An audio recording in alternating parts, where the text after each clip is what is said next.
ដឹងថាពួកយើងជួបគ្នាវាមិនហ៊ានចេញមកទេន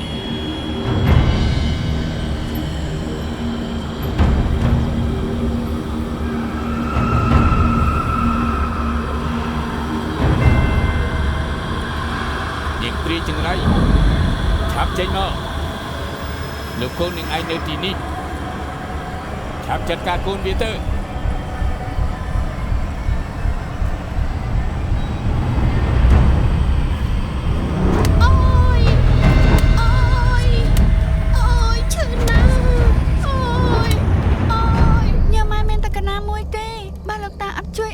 ទៅជួយតាលោកតា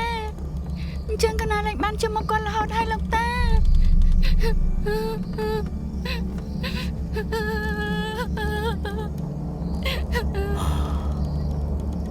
កូនលេងដឹងទីពេលនេះអ្នកឃុំគេកំពុងតែមានកំហឹងខ្លាំងណាស់បើលោកតា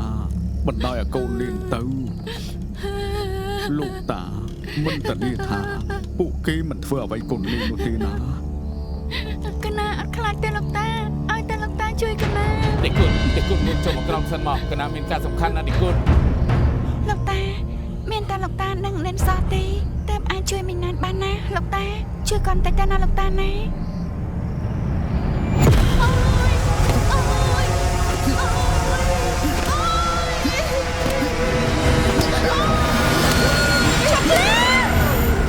bạn con chứចេញមកហើយហ៎កំប៉ាក់បងទៅ